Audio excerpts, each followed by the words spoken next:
영화 82년생 김지영은 2019년 10월에 개봉한 대한민국 영화입니다. 조남주 작가의 동명소설을 원작으로 하고 있으며 봄바람 영화사의 창립작품이자 배우 출신인 김도영 감독의 첫 장편 상업영화입니다. 이 작품은 호주, 홍콩, 대만, 필리핀, 싱가포르, 베트남, 태국 등 세계 37개국에 선판매되어 개봉 전부터 크게 주목을 받았는데요. 영화 82년생 김지영은 1982년에 태어나 한 아이의 엄마이자 아내로 살아가는 김지영이라는 이름을 가진 여성의 이야기를 다룬 작품입니다. 슬아의 딸을 두고 있는 김지영 씨가 어느 날 갑자기 이상 증세를 보이는데 시댁 식구들이 모여있는 자리에서 친정엄마로 빙의해 속말을 뱉어냅니다. 그리고 남편의 결혼 전 애인으로 빙의해 그를 놀라게 만듭니다. 이를 이상하게 여긴 남편이 김지영 씨의 정신상담을 주선하고 이에 지영 씨는 정기적으로 의사를 찾아가 자신의 삶을 이야기합니다. 영화는 김지영 씨의 이야기를 들은 담당 의사가 그녀의 인생을 재구성해 기록한 리포트 형식으로 리포트에 기록된 김지영 씨의 기억은 여성이라는 젠더적 기준으로 선별된 에피소드로 구성된 작품입니다. 21일 글로벌 박스오피스 집계 사이트인 렌트락에 따르면 82년생 김지영은 10월 9일 일본에서 개봉해 첫 주말 11호 진입해서 2주차 주말이었던 16일부터 18일까지 9위로 한 단계 뛰어올랐습니다. 이처럼 일본 박스오피스 상위권에 안착한 가운데 현지 저명 인사들의 호평 속에서 페미니즘과 성차별 등 여성 문제에 대한 언론 보도까지 잇따라 끌어내며 힘을 발휘하고 있습니다. 영화 82년생 김지영의 일본 현지 흥행은 앞서 130만 한국 독자의 사랑을 받은 원작 소설과도 깊은 연관으로 분석됩니다. 2년 전 이 소설이 일본어로 번역되어 나왔을 때 많은 일본 여성들이 호응하며 열광했는데요. 한국 독자들이 분노를 표현했다면 일본 독자들은 공감의 눈물로 반응했습니다. 지금까지 차별인 줄 몰랐던 것들에 대해 비로소 깨닫게 되었다는 반응입니다. 일본에선 여성의 역할에 대한 고정관념이 한국보다 뿌리 깊다는 느낌을 자주 받는데 유치원이나 학교 역시 엄마가 전업주부라는 걸 상수로 하는 일들이 많습니다. 젖은 비옷을 유치원에 두지 않고 엄마가 집으로 가져가야 한다든지 각종 준비물은 유치원에 정해준 사이즈에 맞춰 손수 만들어 준비해야 하는 등 엄마의 역할이 크게 요구됩니다. 출판사인 치쿠마쇼보에 따르면 82년생 김지영은 최근 22판을 찍으며 21만 부 넘게 팔려 한국 소설로는 최대 기록이라고까지 하는데요.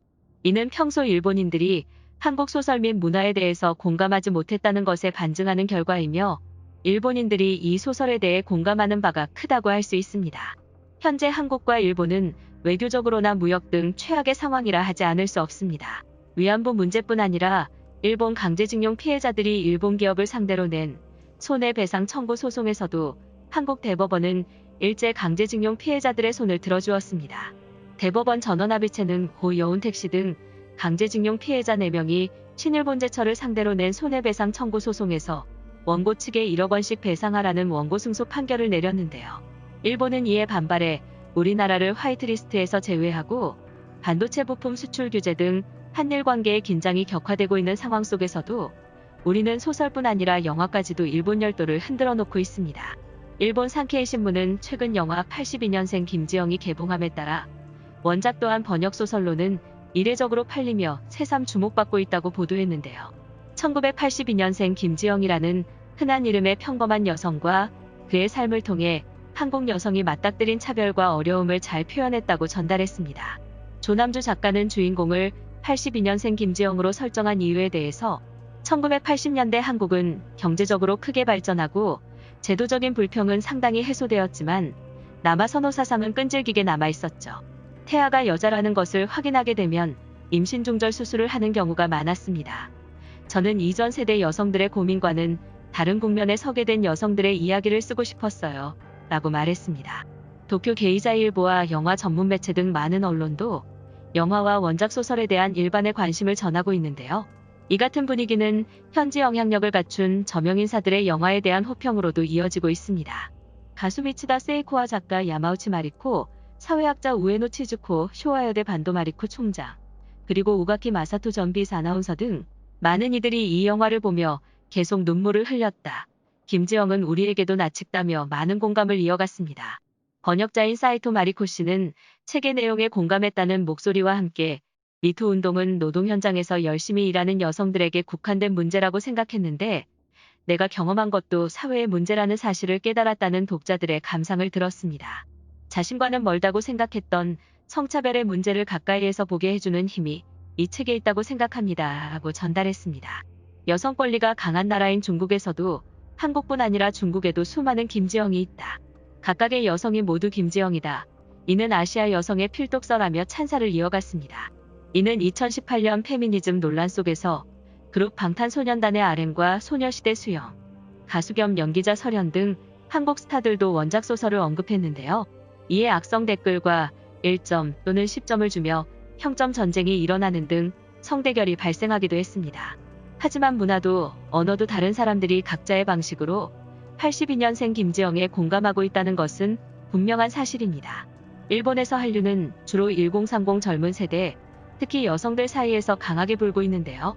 일본 내 한국문학 소비층 또한 젊은 여성층이 가장 큰 비중을 차지하고 있는 것으로 보아 한국문학의 인기에 한류 열풍이 어느 정도 영향을 미친 것으로 보입니다.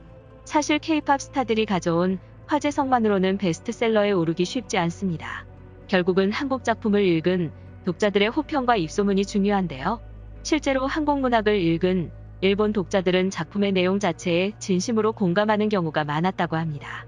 연애, 결혼, 출산 등을 포기한 삼포세대라는 말에는 일본의 사토리 세대와 유사한 사회적 맥락이 포함되어 있습니다. 사토리 세대는 일본의 장기 불황 속에서 성장해 공과 출세 등 물질적 풍요에 관심이 없는 젊은 세대를 뜻합니다. 한국과 일본의 사회 풍조가 유사한 이유는 지리적으로 가깝고 연관된 역사가 길기 때문인데요. 이러한 사회적 유사성을 통해 일본 사람들은 한국 작품을 친밀하게 느낄 수 있는 것입니다. 또한 한국 문학이 일본 작품과 차별되는 요소 중 하나는 사회성과 역사성일 것입니다. 최근 들어 한국 작가들이 개인의 일상과 내면 등 소소한 이야기를 쓰는 경우가 많아지며 그 안에 사회가 갖고 있는 문제를 잘 녹여내 일본 독자들의 흥미와 공감을 이끌어냈는데요. 이러한 한국 작가들의 성향은 강한 계몽의식을 담고 있던 한국 근대소설의 전통을 이어받았으며 남북분단, 민주화운동, 놀라운 경제성장과 외환위기 등 격동의 역사가 영향을 준 것으로 보여집니다. 번역도 중요한 요소인데요. 일본 내에서 한류 열풍으로 한국 문화에 대한 관심이 높아지면서 한국 작품을 번역하는 번역사들이 크게 증가했다고 합니다. 번역의 질은 작품의 완성도와 판매량을 좌우할 만큼 중요하기 때문에 일본 내 한국어 학습 기회가 늘어나고 숙련된 번역 인력이 늘어나면서 자연스럽게 한국 문학의 인기가 증가한 것으로 볼 수 있는데요.